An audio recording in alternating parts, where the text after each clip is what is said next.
Hello friends, let's start practice set 15.4.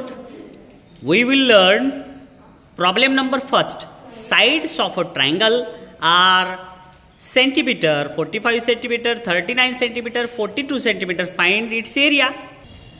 At first, we will draw a triangle named triangle ABC. आपण triangle ABC हे consider करूया आणि मग उत्तराची सुरुवात गिवन इन्फॉर्मेशन न करायची आणि अशा पद्धतीनं आपल्याला कन्सिडर करायचं.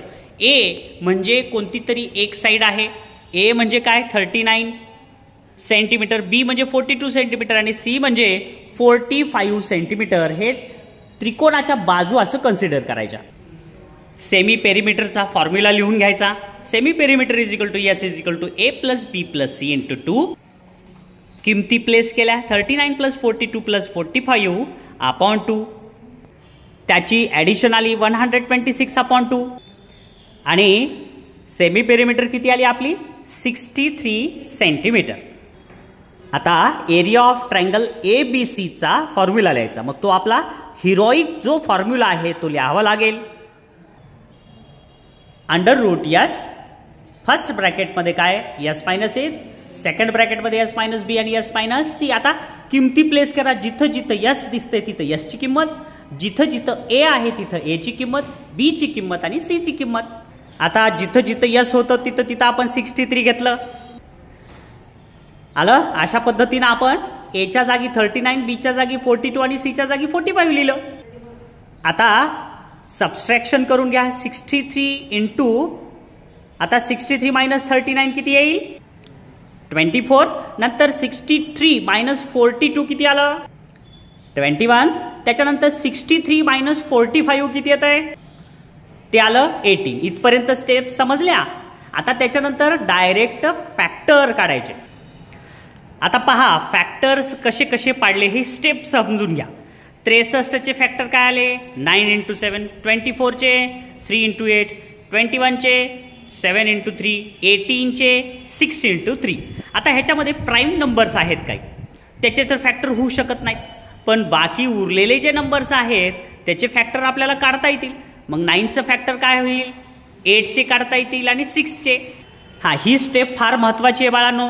हे फॅक्टर्स जे केले आपण बरोबर सगळे प्राईम नंबर घेतले आणि जी जोडी आहे त्याच्या खाली अंडरलाईन केलं आणि पुढच्या स्टेपमध्ये या स्टेपमधून आपण एक एक एक एक कॉमन काढलं आणि ते मल्टिप्लिकेशन मध्ये लिहिलं आणि यांचा गुणाकार परत दोघाचा गुणाकार केला. 7 त्रिक 21, 3 दोन्ही 6, 3 दोन्ही 6. आता यांचा गुणाकार आणि मग त्यांचा मल्टिप्लिकेशन किती आलं 756. मग सगळ्यात शेवटी काय लिहायचं आणि मग सगळ्यात शेवटी लिहायचं therefore area of triangle ABC is equal to 756 square centimetre. हे युनिट लिहायला विसरू नका. एरियाचं युनिट आहे स्क्वेअर आणि ते प्रश्नात जर सेंटीमीटर दिला असेल तर सेंटीमीटर, मीटर दिला असेल तर मीटर. समजलं. छानपैकी व्यवस्थित समजून घ्या आणि हे गणित 5 वेळेस करा. Good morning students. We are learning chapter number 15th area. Recently we had completed practice set 15.3 and we are started practice set 15.4. Now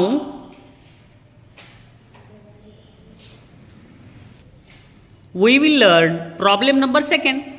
Look at the measures shown in the adjacent figure and find the area of quadrilateral PQRS. This is the diagram and all measurements are in meter. Let's find the solution. This is our question and with the help of this measurement we will find the area of quadrilateral PQRS. At first we will write given information. What measurement are given in the diagram? Please write it down. सगळ्यात सुरुवातीला ज्या diagram मध्ये आपल्याला जे measurement दिलेले आहेत ते measurement आपल्याला पूर्ण लिहायचे. मग काय काय मेजरमेंट दिलेले आहेत तिथं? जे लेंथ पी क्यू आहे ते length P Q 56 metre, length P S हे P S 36 metre, length S R 15 metre, length Q R 25 metre. आणखीन काय माहिती आहे तर मेजरमेंट ऑफ अँगल एस हे 90 डिग्री हे दिलेलं आहे. मग आता पहिल्यांदा आपल्याला काय काढायचं? Area of triangle P S R. ह्या पी एस आर म्हणजे कोणतं बघा, हे पी एस आर या ट्रायंगलचं एरिया काढलं आणि हे राईट अँगल ट्रायंगल आहे आणि त्याचा formula 1/2 into base into height. कोणत्याही ट्रायंगलचा फॉर्म्युला हाच आहे, हे वापरला तरी चालतंय. 1/2 बेस 15 इंटू हाईट आहे 36. कॅन्सल केलं 2 1 जा 2 आणि 2 8 जा 16. मग 15 इंटू 18 यांचं मल्टिप्लिकेशन आलं 270 स्क्वेअर मीटर. मग area of triangle P S R, आता ह्या ट्रायंगल पी एस आरचं एरिया आलं 270 स्क्वेअर मीटर. आता मग आपल्याला ही ट्रायंगलचा एरिया काढायचा, जे की आपण ह्याच्या अगोदरच्या गणितात शिकलेलो. जर 3 साईडचं मेजरमेंट दिला असेल तर हेरोइकचा फॉर्म्युला वापरायचा आणि सेमी पेरिमीटरच्या साह्यानं आपण त्याचाही एरिया काढू शकतो. म्हणजे ह्याचा एरिया आणि ह्याचा एरिया ॲडिशन जर केलं तर क्वाड्रिलॅटरल पी क्यू आर एसचा एरिया निघेल. पण आपल्याला ह्याच्यात हायपोटेनस जी आहे ट्रायंगल पी एस आरची हायपोटेनस आपल्याला माहिती नाही, म्हणून आपल्याला पायथागोरसच्या थेरमचा वापर करून हायपोटेनस पी आरचं मेजरमेंट काढायचं आहे. अगदी सोपं होतं. मग कसं केलं आपण? In triangle P S R, आता ट्रायंगल पी एस आर या ट्रायंगलमध्ये हे राईट अँगल ट्रायंगल आहे म्हणून लिहिलं. नंतर मग काय? हायपोटेनसचा स्क्वेअर इज इक्वल टू बेसचा स्क्वेअर इज इक्वल टू हाईटचा स्क्वेअर. मग आपण 36चा स्क्वेअर हाईट आहे, 15चा स्क्वेअर ही बेस आहे. मग ह्याचा स्क्वेअर काढला 1296 प्लस 225, ह्याची ॲडिशन आली 1521. आता हे इकडं स्क्वेअर जर असेल, लेफ्ट हँड साईडला जर स्क्वेअर असेल तर राईट हँड साईडला स्क्वेअर रूट होत आहे, म्हणून लेंथ पी एस तसंच राहिलं आणि तिकडला स्क्वेअर जाऊन इथं स्क्वेअर रूट आलं आणि मग लेंथ पी एस 1521चं स्क्वेअर रूट आलं 39 मीटर. मग आता हे 39 मीटर आल्यानंतर आपल्याला ट्रायंगल पी क्यू आर याचं एरिया काढता येईल, जे की आपण प्रॉब्लेम नंबर या प्रॅक्टिस सेट 15.4 मधलं प्रॉब्लेम नंबर फर्स्टमध्ये पाहिलेलं आहे. किती इझी होतं, अगदी सेम टू सेम त्याच पद्धतीनं केलं, कन्सिडर केलं. यातली प्रत्येक साईड ही जी आहे 56A पकडलं, 25B पकडलं आणि 39C कन्सिडर केलं आणि मग semi perimeter is equal to S is equal to A plus B plus C upon 2 is equal to 56 plus 25 plus 39 upon 2. त्याची ॲडिशन आली 120, त्याला डिवाइड 2 न केलं 60 आलं आणि हे 60 काय आलं? Semi perimeter. म्हणजे जिथं जिथं यस असेल तिथं 60 ठेवायचं. लगेच आपण area of triangle P Q R, हे area of triangle P Q R ह्याचं एरिया काढायचं ठरवलं आणि मग त्याचं हेरोइक फॉर्म्युला लिहिला. अंडर रूट यस आणि ब्रॅकेटमध्ये एस मायनस ए, दुसऱ्या ब्रॅकेटमध्ये S minus B S minus C, त्याच्यात किमती प्लेस केल्या आणि मग 60 इथं लिहिलं. नंतर 60 मायनस 56 4 आलं, 60 मायनस 25 35 आलं, 60 मायनस 39 21 आलं आणि मग ह्याच्या आता फॅक्टर्स काढायचे. हे भाग फार महत्त्वाचा आहे बरं का बाळांनो, एकदम महत्त्वाचा भाग आहे, नीट लक्ष देऊन बघायचं. आता 60चे फॅक्टर काय केले आपण? 12 इंटू 5, 4चे फॅक्टर 2 इंटू 2, 35चे फॅक्टर 7 इंटू 5 आणि 21चे फॅक्टर 3 इंटू 7. हे मला सांगा इथपर्यंत समजलं? आता हे स्टेप समजली तर पुढची फॅक्टर. आता 12चे फॅक्टर पडू शकतात, मग लिहिलं 4 इंटू 3. 5चे कडे पडत नाहीत म्हणून तसेच लिहिले आणि बाकी कशाचेही फॅक्टर पडत नाहीत म्हणून सगळं वरच्या जशाला तसं खाली लिहिलं. मग ही पण स्टेप समजली तुम्हाला. त्याच्यानंतर 4चे फॅक्टर पडतात म्हणून 4चे फॅक्टर 2 इंटू 2 लिहिलं आणि मग उरलेले जे फॅक्टर्स आहेत जे सारखे सारखे आहेत ते जवळजवळ लिहिले. हे 3 इथं एक 3 आहे, इकडे एक 3 म्हणून 3 इंटू 3. हे इथं एक 5 आहे, इथं एक 5 म्हणजे 5 इंटू 5.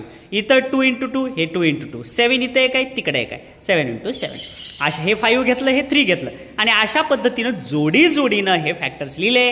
आणि आता याचं स्क्वेअर रूट काढायचं आहे म्हणून त्याला अंडरलाईन केलं. 2 जे सारखे फॅक्टर त्याला अंडरलाईन केलं आणि स्क्वेअर रूट काढत असताना ह्या जोडीमधून एकच राहते खाली. मग ह्या 2 गुणिले 2 मधून 2 राहिलं, 3 गुणिले 3 मधून 3 राहिलं, 5 गुणिले 5 मधून 5 राहिलं, 2 इंटू 2 मधून 2 राहिलं, 7 इंटू 7 मधून 7 राहिलं आणि याचं मल्टिप्लिकेशन केलं 420.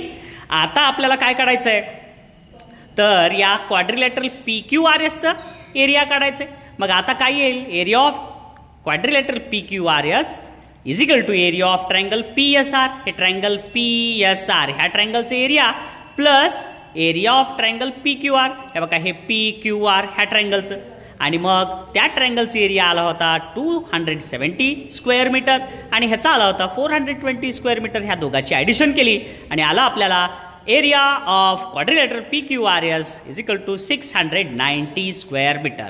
अशा पद्धतीनं आपण प्रॅक्टिस सेट 15.4 मधला प्रॉब्लेम नंबर 2 सॉल्व केला. समजलं का बालमित्रांनो? एकदा स्क्रीनशॉट काढा आणि व्यवस्थित हे प्रॉब्लेम 5 वेळेस लिहून काढा. Boys, let's start problem number 3. Some measures are given in the adjacent figure. Find the area of quadrilateral ABCD. This is the diagram. I think this is very easy question. Let's start solve the problem. बघा बालमित्रांनो, आता आपल्याला या डायग्रामचं, या क्वाड्रिलॅटरलचं ABCDचं area काढायचं. बघा आता या क्वाड्रिलॅटरलमध्ये 2 ट्रायंगल पण लपलेले आहेत. ट्रायंगल ABC हे राईट अँगल ट्रायंगल आहे आणि ट्रायंगल BCD हा पण ट्रायंगल आहे, त्याच्यामध्ये बेस आणि हाईट दिलेली आहे. मग दोन्ही ट्रायंगलचं एरिया जर काढलं तर आपल्याला क्वाड्रिलॅटरल ABCDचं एरिया मिळेल. मग त्यासाठी सुरुवातीला लिहायचं गिवन इन्फॉर्मेशन. बघा अशा पद्धतीनं गिवन इन्फॉर्मेशन आपल्याला लिहायचं. जे डायग्राममध्ये दिलेलं आहे ते डायग्राम मधले मेजरमेंट आपण इथं लिहिलेले आहेत. आता area of quadrilateral ABCD is equal to area of triangle BAD plus area of triangle BCD. सुरुवातीला ट्रायंगल ABD म्हणजे BADचं एरिया काढावं लागेल म्हणून लिहायचं. So at first we will find area of triangle BAD. मग फॉर्म्युला लिहिला आणि त्याच्यामध्ये किमती प्लेस केल्या आणि 2 न 40ला डिवाइड केल्यावर तिथं 2 1 जा 2 आणि 2 2 जा 4 आणि 0 20 आलं. आणि मग 9 × 20 केलं 180 आलं. आणि काय लिहायचं मग, area of triangle BAD is equal to 180. आता आपल्याला काढावं लागेल एरिया ऑफ ट्रायंगल BCD. ह्याचा एरिया काढा. अगदी वरच्या सारखंच area of triangle BCD is equal to 1/2 into base into height is equal to च्या खाली इज इक्वल टू आणि 1/2 ला 1/2 इंटू बेस होतं 60 आणि हाईट होतं 13 म्हणून लिहिलं तसं. आणि नंतर आणि मग कॅन्सलेशन केल्यानंतर मग काय आलं रे, 30 इंटू 13 ते आलं कॅल्क्युलेशन 390. मग अशा पद्धतीने एरिया ऑफ BCD किती आलं, 390 स्क्वेअर मीटर. ह्याला द्यायचं नंबर 2. आता नंबर 1 आणि नंबर 2 ची ॲडिशन करायची. दोन्ही ट्रायंगलचा एरिया काढल्यानंतर आता आपल्याला क्वाड्रिलॅटरल ABCDचे एरिया काढायचे. म्हणून त्या ट्रायंगलचा एरिया प्लस ह्या ट्रायंगलचा एरिया म्हणजे 180 प्लस 390 आणि मग ॲडिशन केली आणि ॲडिशन केल्यावर 520 स्क्वेअर मीटर आलं. मग सगळ्यात शेवटी लिहायचं therefore area of quadrilateral ABCD is equal to 570. विद्यार्थी मित्रांनो, हे प्रॅक्टिस सेट तुम्हाला सगळ्यांना समजलं? उत्तर बरोबर आहे. अरे चुकलं की रे मुलांनो, काही तुमचं लक्ष नाही. एक लक्षात ठेवा, नुसतं 570 म्हणल्यावर 0 मार्क मिळते. तिथं स्क्वेअर मीटर हे युनिट फार महत्वाचं आहे. अशा पद्धतीनं बालमित्रांनो अतिशय सोपं असं प्रॅक्टिस सेट 15.4 आपण कंप्लीट केलेलं आहे. परीक्षेवर यावर आधारित काही प्रश्न जर आला तर नक्कीच तुम्ही चांगल्या पद्धतीनं सोडवताल अशी आशा आहे. धन्यवाद.